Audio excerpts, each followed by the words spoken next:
unlocking educational resources for your class.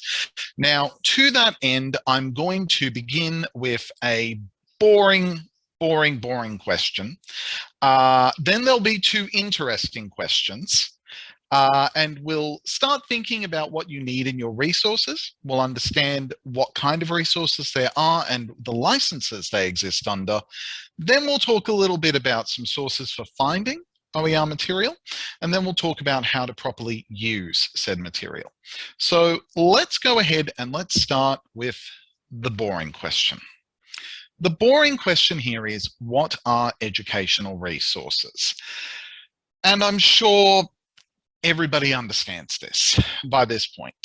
Educational resources are text, images, video, sound files, interactives, and anything else that can be used to illustrate and improve the educational experience of your students. Some educational resources are things that are locked away and that we pay for. Others are so-called open educational resources, which can be used in many more contexts, including free contexts, both free as in free speech and free as in free beer. But then we also have what I think are the two more interesting questions. And these are, how do you need to use your resources and where do you need to use them? Because it's these questions and thinking about these questions that are really going to help you to think about what resources you want to be looking at. So how do you need to use your resources? Do you need them to be publicly facing, or can they be kept behind the Canvas password wall? Do you need to be able to modify them for your local context or some other reason? All of these questions are going to determine what resources you can use. In what context do you plan to use them? Could the teaching that you're doing be considered to be for profit? Who are the students for this material? Would you be prepared to, and can you legally put your own lesson online as well?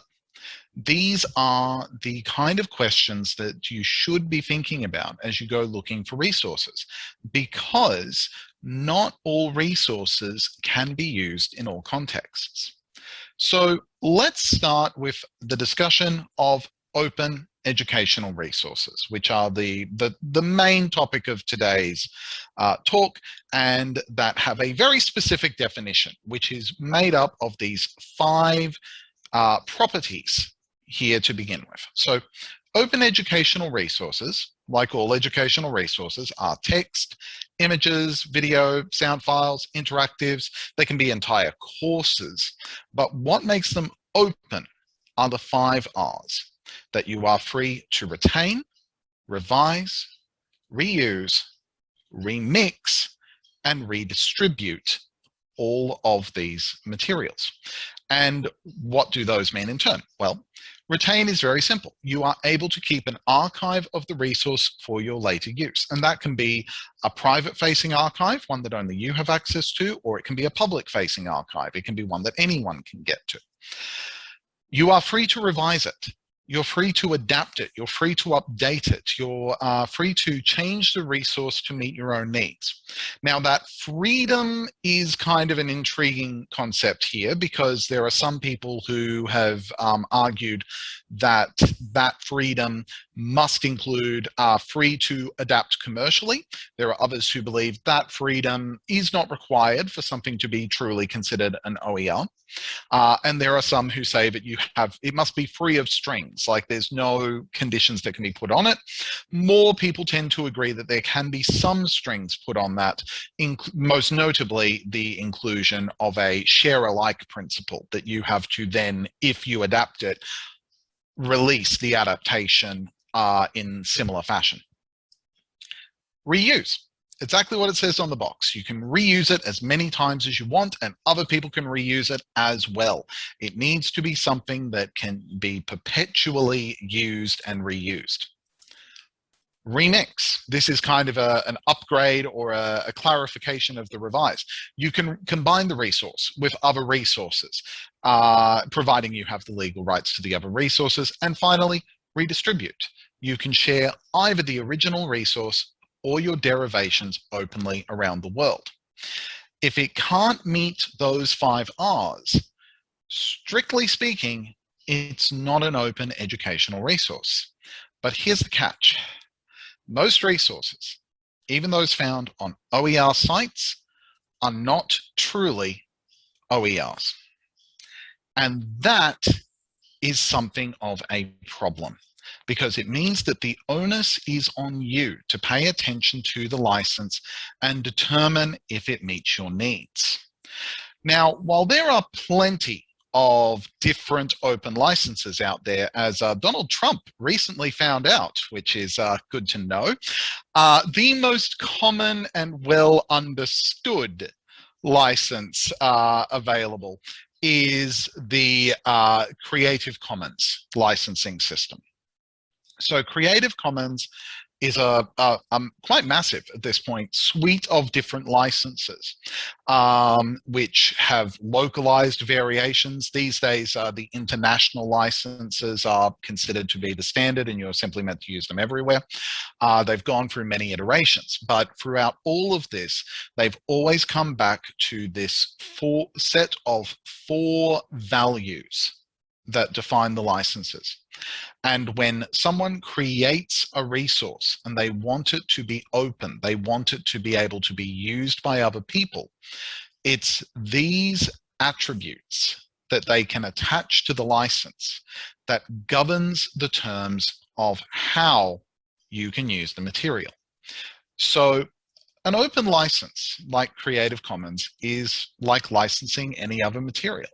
If I create a photo and we reach a private agreement that says you can use it in your newspaper article or on your album cover, you are licensing the work from me. I don't lose copyright. You don't gain the copyright. You have simply gained the permission to use it under this context. What an open license does is says that you can, by following these rules, license the work in a similar way, even though we've never spoken. And the rules are these following 4. So the first rule is attribution. Attribution is true of every single open license in the Creative Commons suite. You need to properly attribute any work that you use. We will get into this later on. We'll do a full example of it, but at the bare minimum, you need to state who the author is, what the title of the work is. You need to state what license you're using it under, and you need to provide a link. Under certain circumstances, you may need to provide other things as well. The second is share alike. Share alike requires the licensor to license any derivative works under the same license. So if you license a work that has the share alike property on its license, then you need to be able, and you need to actually do, upload your work somewhere where other people can get to it and they can license it in turn from you. Non-commercial. Again, very much just what it says on the box. It prohibits the use of licensed material within commercial applications. Now, anyone who's ever done any law work here is probably immediately latching on to the questions of what defines commercial applications. And I assure you, Creative Commons have asked that question many, many, many times as well. That being said, a typical university environment is widely regarded as non-commercial. And finally, we have no derivatives. No derivatives permit only reproduction, not derivation of the work. So this means that you can, if there was a textbook with an ND license on it, that would mean that you would be able to take the textbook and upload it somewhere else for your students to use, but it would not allow you to adapt the work for your local context. This is sometimes called the free publicity clause as a reason. You'll also notice that because it denies the ability to remix and to revise, this absolutely means that anything with the no derivatives license cannot be considered a true OER. So why does this matter? And why does it connect to those questions that we asked at the start? Well, the answer is that once you, oh, I forgot to mention, by the way, you can combine attributes. So for example, here we have Creative Commons attribution share alike non-commercial license, which in this case would mean it has to be properly attributed, made available under the same license if you've made a derivation, and it can't be for a commercial purpose. So, as I was saying, sorry about that, why does this matter? Well, it means that when you're looking at materials on these sites, with that knowledge and thinking about those questions, what's the context in which you want to use this? Where are you wanting to use this? You can start to ask some questions about how you, or what is suitable for you. If you're in a regular university context and you're using material behind the Canvas password wall, you might be able to get away just with exceptions in the Copyright Act for teaching and learning. You may be able to use resources that are under copyright, but that because you're allowed to copy a certain amount under the Australian Copyright Act, that you can use it even if none of these apply. But if you needed students to make public-facing works as part of that course, well, now we can start to say that we do need to have some aspects involved. We do need it to be a Creative Commons license, so we do need this one, attribution. We probably are fine with a non-commercial license under those conditions, because what they are doing would probably not be considered commercial use. Share alike may or may not be a problem, depending upon the context of what you're doing. Or alternatively, if you need to adapt something to a local context, well, in this case, you're probably going to be fine with attribution, with share alike, with non-commercial, but no derivatives is absolutely going to be out. So if you're looking at, for example, a health textbook that you've gained from a US source and you need to adapt it to an Australian context, if it's no derivatives, you're out of luck. There's nothing that you can do there. And of course, what if the teaching you're doing is considered to be commercial? So typical university context does not count, but obviously there's a lot of contexts at UTS now, and some of them would be considered commercial. So these become questions that you need to start thinking. Now, it's a hazy definition at this point. Short courses, I think, would probably be considered commercial in this instance. Again, this is something you need to consider. It's something you need to consult about potentially, and it does potentially rule out a lot of material. And are you prepared to share? That's the big one. Are you prepared to share your remix of a source? Now, note, the new UTS open access policy encourages the publishing of open education content via discipline websites or repositories. So that's fantastic. But this doesn't mean that you could always do so. If your remix that you intended for behind a Canvas password wall and you were within your rights, therefore, to create a resource that used some copyrighted material, that you have done so using exemptions to the Copyright Act. And yes, there's more issues even beyond that, which we won't get into here immediately, but do ask about reading lists. If you're using that copyrighted work in your remix, you're legally allowed to behind the scenes in Canvas, but you wouldn't be able to beyond that password wall. So that would mean that you would not be able to share that work, and therefore you would not be able to use a share alike licensed material. So do pay attention. And yeah, this is a lot of work. So why bother? Well, the first reason is because there's tons of really terrific material out there that is well beyond my ability to create. This is a GIF that I created of a tool called Loopy, which I'm a huge fan of and that I have promoted many times in the past, showing the delayed effects of climate change. And this is a fully interactive model. Students can play around with this, alter it, remix it. and try to figure out, like, well, what if this was true? What if that was true? It's a tremendous teaching tool, and it's available as an OER. So that's one really great reason to do it. But the second is the social justice reason, which is that there's a lot of freely available resources out there that means that they're free for you and your students. Now, we often place, when we talk about this material, a lot of emphasis on the free as in free speech side of a free resource. And that is important, but the free beer side counts. Students do not have an unlimited budget, and especially in our current environment where being able to borrow out a book from the library is difficult, making sure that your students can get access to the textbook for a course, that counts. It matters. And if you can use an open textbook, which I admit in many contexts you can't yet, but if you can, please consider doing so. It is a guarantee for you that your students have no excuse not to have read the text. So that is how OERs work. And that is what you need to be thinking of.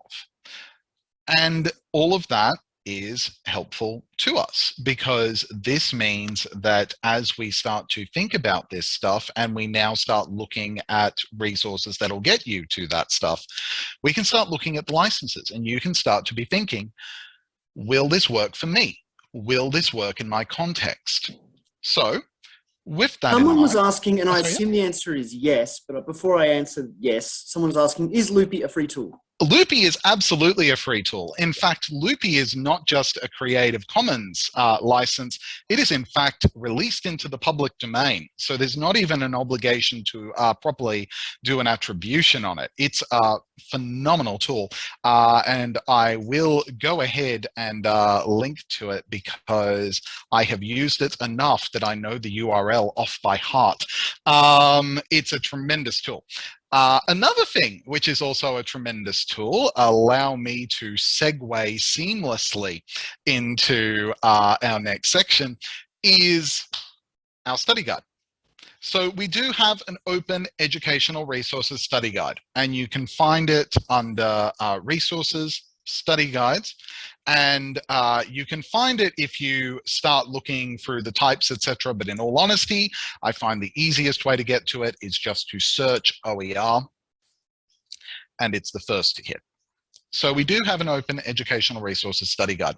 I will also just include the direct link to it in the chat for you as well, except that David beat me to it. So it's a terrific tool, and it's where we're going to be going ahead and looking for it. We have a lot of material on understanding all of this. We have a lot of material on how to curate a resource collection, which is also something to take a look at. But we have these discipline area resources and online resources by type guides. And so we're going to be looking at some open educational resources, and we are going to start ourselves off with a really terrific one, the Open Research Library. So we'll just bring this up. So the Open Research Library is a fantastic source for OERs and all sorts of texts in general. I've tended to find, I think it does lean, at very least leans very heavily to text rather than visual, but it has a terrific research, a terrific search interface. It has good license control. It's easy to use. It is something I'm a huge fan of. So let's say, for example, that we wanted to find material on quantum physics. And I'm just pulling this, by the way, just thin out of the air. I have not tested this in advance. But there we go, loads of material of book chapters on quantum physics. But what's really terrific about this resource is that we then have the ability to refine it by lots of different categories. So for example, publication year, we can choose recent. Let's go ahead and let's say that we want this to have been since 2015. So we can, first of all, refine it that way. We can then also go to the license type. And this is where that discussion becomes important, because if we need to modify this in any way, you will note that 3 have an attribution no derivatives and 2 have a non-commercial no derivatives, which basically means you can't change this and you can't use it for anything other than free non-commercial use. It is the most restrictive license there is. And see you, Andrew. It is, thank you so much for being there. The recording will go up on YouTube. So let's limit ourselves to a Creative Commons attribution license only. And now we have a huge amount of material, including a whole book, Foundations of Quantum Theory, that if we go in, we now have the details of the book. We can scroll down and we can see that, yes, the license type is Creative Commons by, and we can go ahead and we can click read to open it up. So give it a moment. And there it is, ready to go. It's from Springer Open, which is why it's there. Or if we go back, we can even download it and we can get to work. So this is the kind of thing which is really, I think, the best case scenario. I'm actually delighted. I honestly didn't do any searches for quantum physics before I came in here. I just pulled it out of my head. And it's a terrific example. This is in many ways the best case scenario for what we're looking for. Yep. Are you familiar with the platform, the technological platform that book sits on? I am not. I have absolutely curious. none. This is completely out of left field to me. So I'm going to investigate that. That's I'll delightful. have a look as well while you teach the class. Absolutely. So that would be a terrific example of how it can work. Let's go ahead and do just one more search. We'll jump back. I'm just using the back button to jump through. Hold on, we'll get out of here. And let's do a new search. And this time, let's go ahead and let's take a look for nursing. Let's take a look at a somewhat related field. But of course, nursing is going to be a bit trickier because whereas physics, I mean, I don't know, quantum physics does get weird, but I assume that quantum physics works the same in the United States as it does in Australia.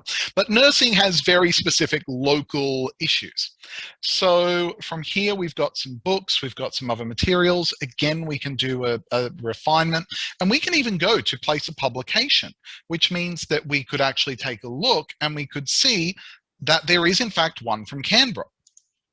And so if we go there, we can find here a case history of professional prejudice, Ted Freeman and the battle for the injured brain, which I've never heard of before. And we can see here. And we also have a question here. There are places on the web wherein we can download many books, even though it is copyrighted. Could we use it for personal use? Not unless there is a license that allows you to do so. That is the thing. Copyright does not go away just because it is available online. You are only allowed, for the purposes of research, to copy 10% or one chapter, whatever is more. And technically, that would apply to downloading a book. So unless you have a license to do so, for example, via the library, no, you cannot. So let's find out what we could do with this one. So, okay.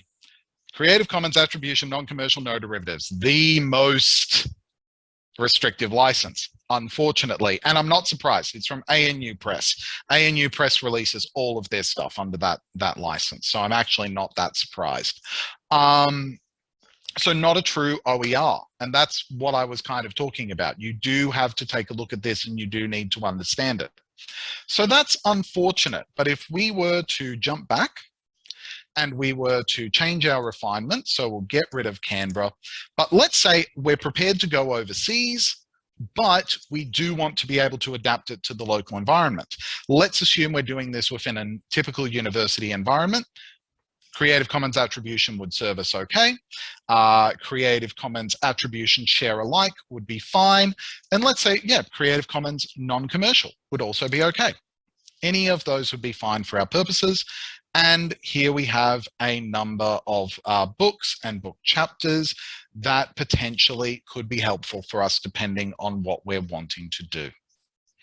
So that's kind of the thought process, which I want you to be able to think of as you're going through this. What do I need it for?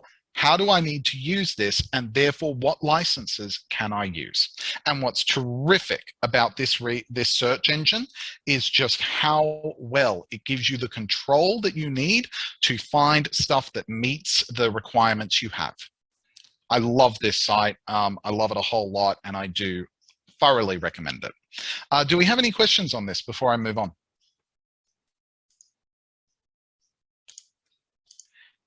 We do. Can we select? Yes, you absolutely can select multiple filters when you do the search.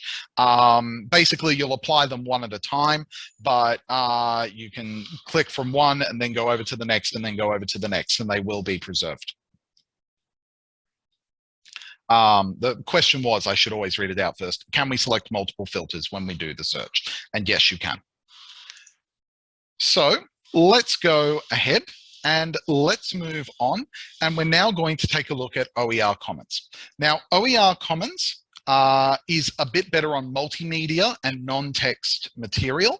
I'm not as wild about its license control. I don't think it does that as well. But it is still pretty good. So let's go ahead and let's take a look. Now, one thing I do really like with this is it gives you the ability to limit by education level. That's really helpful. But we can come back to that. As with all of these, I tend to recommend just do a search straight up off the bat, and from there, just apply your filters afterwards. So we did nursing. Let's do nursing again under this context, and we'll take a look. So I'm doing a search, huge number of results. Let's start once again filtering. Now, do note, it does include licenses straight up off the bat. So that's also helpful. We're going to limit ourselves to, and by the way, you can use these plus signs to select multiple results. So we're going to do college, community college lower division, college upper division, and graduate professional. Let's go ahead and throw those three in. Now we're down to this number. Let's say that because most of this is going to be overseas material, that we are going to go to license type, and we're going to need unrestricted use or conditional remix and share permitted. Actually, that one potentially could knock us down because, oh no, it should. That should be fine. That should be no derivatives. So let's go ahead. Let's pick that. Oh, here we go. And it does then let us choose particular ones, but we're fine with either of those. So we'll include both. And can we then, yep. And okay, so that one and that one. We can only do one of these at a time. That is a bit frustrating. Let's go ahead and let's take a look at these ones. So we are okay with Creative Commons by share alike and by NC, but obviously I would recommend that we then go ahead and do another search with just an unrestricted as well. And from here, let's finally make it English only. Let's assume that we need it in English. So from here, we have a huge amount of material in a variety of formats. In this particular case, it's mostly text, but I can tell you from experience that this resource has a lot of video material in there as well. So lots of stuff that can be found. One thing I do note, there's no ability to control by date here, but you can sort by date. And so that's quite helpful as a way to make sure that you get more useful material. So let's take a look at this one. Library orientation for Ovid Nursing Books Collection. That's an interesting one, but I don't think it's quite what we want. Let's see. Introduction to Anatomy and Physiology for ComSci edition, etc. So this is by non-commercial. So as long as it's within a typical university context, we would be fine. It's a full textbook. Let's go ahead and let's take a look. This could be the kind of thing that we need. So it brings us through, we get a description of what is involved, and we can download it. Click View Resource. And that will link us through to where the resource sits, which in this case is just a big PDF file on Google Docs, of all things. So as it comes through, in this case, I wouldn't say, oh, OpenStax. We'll be getting to those. But do note, derived from OpenStax. This is actually great. This is a real example of what can happen with this. So OpenStax, which we will get to shortly, has released this book. These, whoever put this together for ComSci Edition 2.1 has adapted that book for their course and then has uploaded their version of it so that someone else could look at it as well. This is the kind of free open sharing that we can get, and it's really terrific to actually have an example of it happening right in front of our eyes. So that would be one example.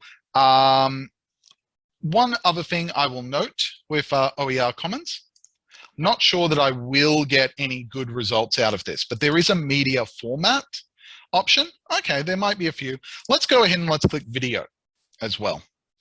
And we can see there are indeed some video resources. This is, doesn't say there what they are, which is a little unfortunate. Material type, interactive module, interesting. So this is an AMA referencing tutorial, which is interactive. How about this one? Let's learn about chirality. And it's a video-based module that I note is available under a buy, share alike, non-commercial. So you can, in fact, download it. You can modify it if you need to. You just can't do so for commercial use. And you do have to share it in turn. So, yeah, all of that is there. OER Commons, really great for stuff that is not just writing, but I do feel it lacks a few of the good controls that the Open Research Library has. Do we have any questions before I move on? Nope. Okay.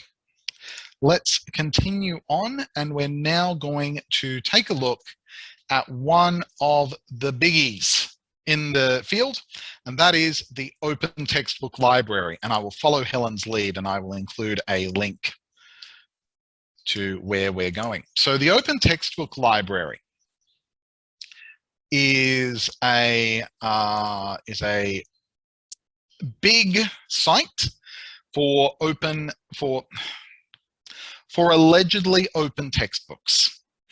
Again, this is where we get the problem that a lot of stuff that is called open does not meet the definition of an OER. But it is a wonderfully simple site. It does one thing only. It does textbooks, and it shows how to get to them very easily. We have a browse subjects button. Also, one other weakness, they tend to be very US-centric. That may or may not be a problem for you. It depends heavily on your subject. So let's do a best case scenario, and let's go for the natural sciences, because as mentioned, I am relatively certain that physics works the same way in America as it does in Australia. So if we clicked on physics, we can browse through all books on the subjects of physics, such as future energy, opportunities and challenges, BSc optics, energy and human ambitions on a finite planet. You get the idea. Coastal dynamics, lots of material. That's Delft. I did say mostly US-centric, not always. Let's take a look at this one, Exploring Physical Phenomena from Oregon State University. So if we move into this, what it's going to do is it's going to give us some information, which is it will tell us what's in the book in a table of contents, gives us a brief description. In this case, attribution share alike. I would absolutely consider this to be a true OER. So wonderful examples straight up. And a really nice touch, they often are available in multiple formats. Because this stuff is available under these licenses, OTL, Open Textbook Library, can themselves convert the material into other forms and make it available for download, providing that there is no derivatives license. So they can proceed to do that.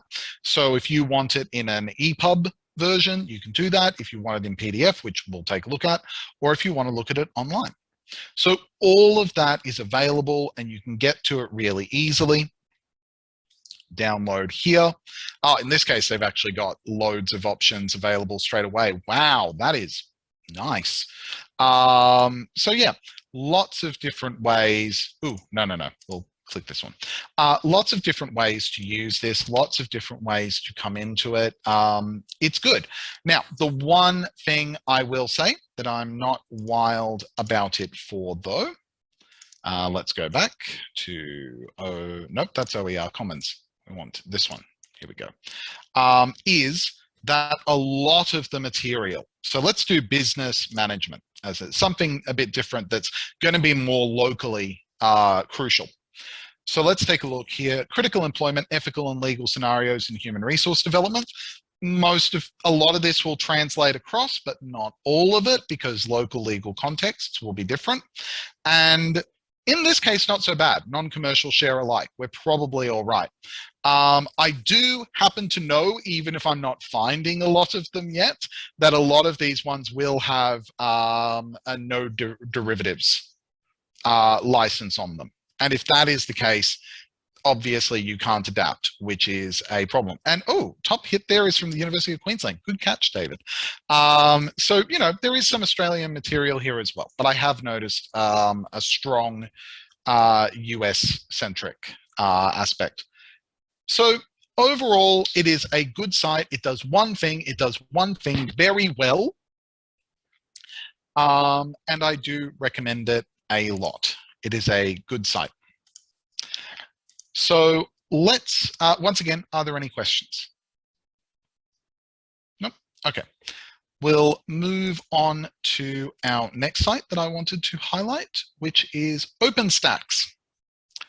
So OpenStax is Open Textbook Library, but amped up one layer. It does one thing, which is find open textbooks. OpenStax are in fact responsible for these textbooks. It's all out of Rice. And it's terrific. Like the quality of the books here is fantastic. But because it's all being made by pretty much one group, it's a little limited. If we take a look at business, you can see there's 10 books. That's it. But you'll notice the very consistent branding, etc. This is all coming out from one place. And look, as far as it goes, they are exceptionally high quality. Let's click a view online. And we can come in and we can see this is really slick. It is really nicely done. There's a very high standard of quality here. I'm not an academic and I can't judge it specifically, but I do assume that it is accurate. And as far as it goes, in this case, by non-commercial share alike. So it can be in a typical context of a university, it could be updated. And I do think that becomes the catch, that OpenStax has very, very good materials, but because they are all coming from one place, I believe that they all, in fact, have similar licenses.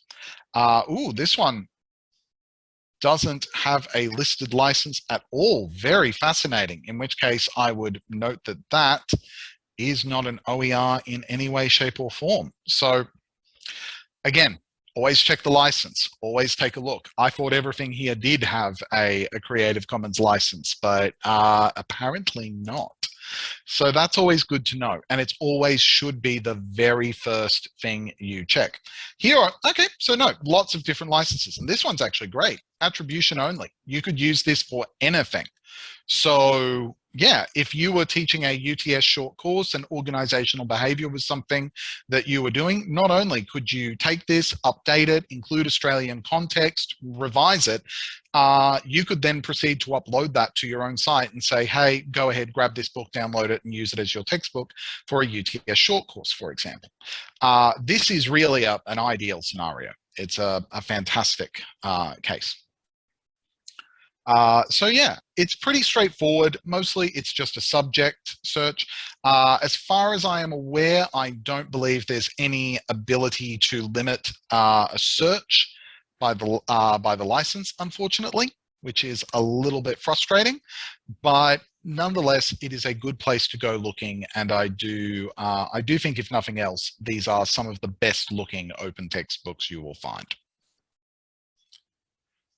Once again, any questions? No, we're good. Oh, Sean, it's yes. Nancy from class. Sorry, could you share that the example, that the previous a link to the previous example that you just had there, that could be used for short course? Yes, absolutely. Let's get back to it. Here we go. I'm just going to have to move my Zoom toolbar out of the way. It's always the catch, isn't it? Here we go. And this would be a great example. And I want to stress the reason why is, again, that license. Creative Commons Attribution License 4.0. So this is that's the most recent license as well, by the way. But that means you have more or less total freedom with this. The only requirement is that you do have to do a proper attribution of the work, and that's not a huge burden.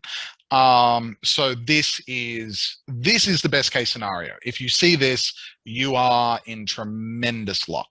Often you will find stuff that is not that good. So let's finish off by taking a look at two last places. And we're going, because so much of I feel that Australia has to some degree fallen behind a bit from the rest of the world in the open education resources perspective. Part of that's just our size, of course, but I do feel, like I mentioned, ANU has had an open publishing site, but everything is under a non-commercial no derivatives license, so it's not an OER.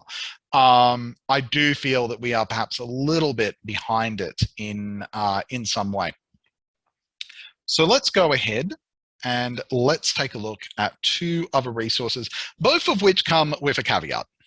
So the first one is University of Adelaide Press, and I loved what they did with this. University of Adelaide Press, the downside is they stopped publishing in 2018, created books, and the books that they created were all under really terrific licenses and are appropriate to an Australian context. So if we took a look at economics and we took a look at, let's go ahead and say, Growth and Cycles in the Australian Wine Industry, a statistical compendium from 1843 to 2013, just because then we can talk about wine a little. As we come through, we can see it's an ebook. As we scroll down, we should have, oh, come on, why would this be not there? So let's go ahead and we'll have to actually take a look in here, but I've had good experiences with Adelaide before. Oh no listed license. I have picked a bad choice. Once again, I have been led astray on the hunt for drink, very clearly. Let's go ahead and let's take a look at another one. Botany, for example. I swear University of Adelaide, I have chosen badly. I do assure you, I have seen terrific resources before, and I'm feeling really bad that all of the ones I'm finding have have led me astray. So I don't know what I've done wrong here. I certainly have seen before terrific licenses on these. So what have I done wrong? I'm so confused. While you're trying to find a nice license within UniSA, someone was asking about sites like this, but for music or images. I suggested Pixabay as a possible image. Yes. So falling into the discussion of, I think I'm in the wrong URL somehow. So I do apologize. I'll need to go looking somewhere else, and I'll take a look at something else while I'm there. It worked for me last night, I swear. There are lots of sites out there, including Pixabay, and I'll come back to it at the end of the course to talk about some sources that aren't necessarily Creative Commons, but that would be useful for OERs and to provide things such as music and to provide things such as images. So I will come back to that. For the moment, let's go ahead and let's jump over to Charles Darwin. So Charles Darwin has also a terrific site. And as a nice touch, they do have a filter by license. And as you can see, CC by SA is the main one that they use, which is, for most scenarios, really good. The only downside is they do not have a huge number of books yet. But it is very promising, and I am really excited to see where they go with this.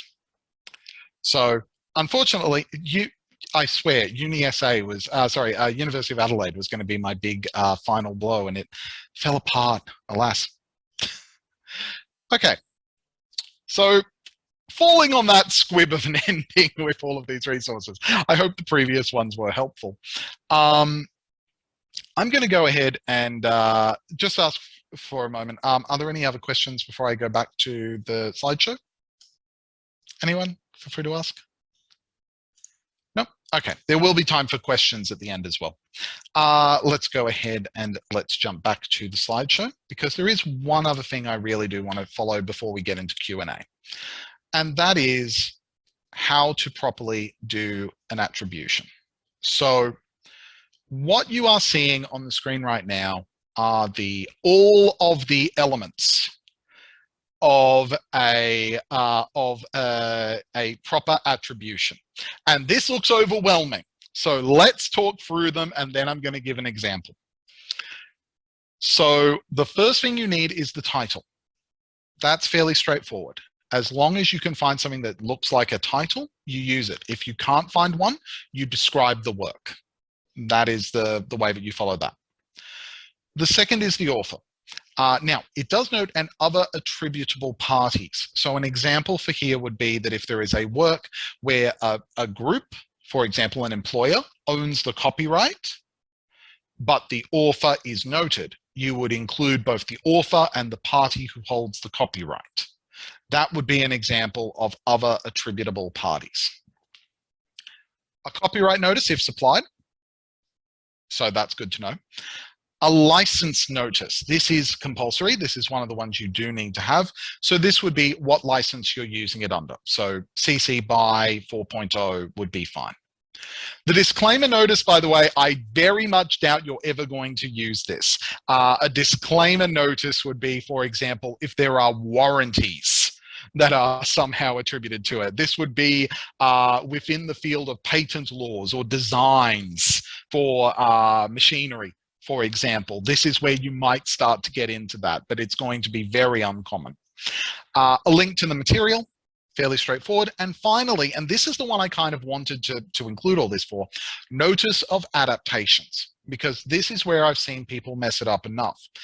Under the most recent versions of the Creative Commons licenses, you must note what changes you have made to a work.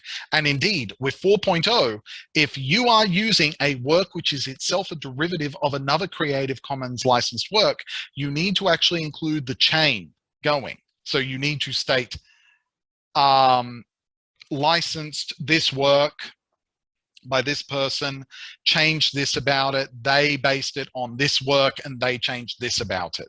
So that can get clunky if there's a lot of links. Usually that won't happen, but it is worth noting. So let's give a quick example of what I mean. So here we have an adorable wombat as an example, and I am going to copy the link on this, or I'm going to try to. Give me one moment. I'll quickly change my share so that I can get back into Safari as well. So give me a moment, and we'll also include here. There we go. Can everyone see the Flickr site? So we have here this adorable wombat picture. I took this photo, so I could use it anyway, but it is under a Creative Commons license. So what would we need to look for? Well, we would need to look for the author's name, provided here, Sean Riley.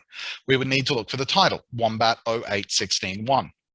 we would need to look for the license. And if we click on this, we can actually get to the license and see that it is an attribution 2.0 license, CC by 2.0. From there, we would need to find a link, which we would just grab from the URL bar. And the end result of all of this is that we would create something similar to this. Wombat 08-16-1 by Sean Riley, licensed under a CC by 2.0 license, and then the URL. And that would be a perfectly complete attribution. That would be legally using this under any circumstances. But do note, this license would require made black and white at the end of it because we have altered the work. That is the kind of thing which to pay attention to make sure that you've included it, and that will make sure that you are on the right side of the license. Is that clear to everyone? And if it is, are there any questions? So David, you said straight away that there was a question around images and sound. Okay. So I'm a big fan of a couple of sites. If you go, we'll jump back to our OER guide. If you do go to online resources by type, and you scroll, nope, not there. I know that we do have some in here somewhere, or I thought we did. If we do not, okay, don't worry about it. Not there. Probably should find a way to put it in there somewhere. I'm pretty sure we do have it in another guide. Let me quickly just see if we do. Here we go, images. Where to find images. So we do have a study guide for where to find images, and where to find images can include a whole bunch of these places that we note. So some of these are databases. There's also Flickr and websites. This is a great place to look. Some that I really like, Pexels is excellent. I'm a big fan of Pexels, and I'm a big fan of Pixabay. Both of these are photo sites, and they're, I consider them credible as well. That is, I do believe that the people who are uploading, yes, I can. Give me one moment. There we go. That's the link to the study guide in question. So Pexels is excellent, and I do believe that the people who are uploading these are the copyright holders under most circumstances, because I've seen kind of the process that they have behind the scenes. Not behind the scenes, just as in I've created one and tried to upload images to this to see how it's done. And the photo quality is generally excellent. Now, Pexels has its own license. It is not a Creative Commons license. And they do note, all photos and videos are free to use. Attribution is not required. Giving credit to the photographer or Pexels is necessary but not appreciated, and you can modify them. So basically, Pexels says go wild. Pexels is very, very permissive. Pixabay is similar. As you can see, lots of photos, generally very high quality. It's basically, they're affiliated with iStock, which is a professional stock photo release site. It's designed to funnel you to iStock photo. That's the answer. But it's very good. The Pixabay license is a little bit more restrictive. It's not free for commercial. It's free for commercial use, no attribution required. However, the only thing which wouldn't affect us is that you can't just redistribute the image. It has to be within a context. But that could just be in line with an article. That would be considered fair use. So both of these very, very unrestricted, very, very easy to use. Now, when it comes to music, I don't think we have that in any of our study guides. It's a less common query. I am a big fan of freemusicarchive.org, which I have used in the past, and I will include a link in the chat. freemusicarchive.org. If you click on Browse FMA, you'll see this one. Oh, it is there. Fantastic, Helen. Good work. And from here, you can proceed to, for example, pick all sorts of things. Let's go ahead and let's say that we want some jazz. Jazz is what we're thinking of here. And from this, I believe, actually, let's see. And from here, I believe there is a way. Maybe we do have to actually search to get it. Jazz, search music. I know there's a way to do this. There it is, license. Sorry, just up at the top. License, so we could say public domain, CC by, or let's say CC by SA. Let's say we're okay with that. And that would then give us all of the material that we could use and all of it. Let me just quickly check. Does my share have sound on? No, it does not. So let's change that. And if I were to click on this, and away we go. So it has been brought to my attention. It is 3 p.m. Do we have any last minute questions? Not seeing any, so I'm just going to finally note we would, as always, love your feedback. The link is there, and I will put that in the chat if someone else does not beat me to it, which I'm willing to bet someone will.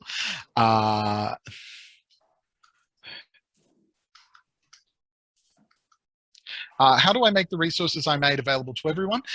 There's no specified way that you have to do it.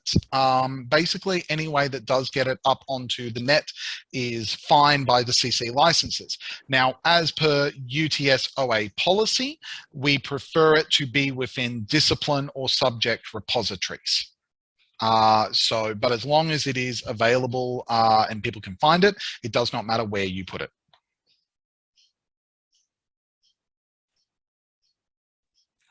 Sean, just a quick question for future reference. If we come across any queries in relations to licensing or are a bit unsure about something, who would be our contacts? Is it the faculty librarians?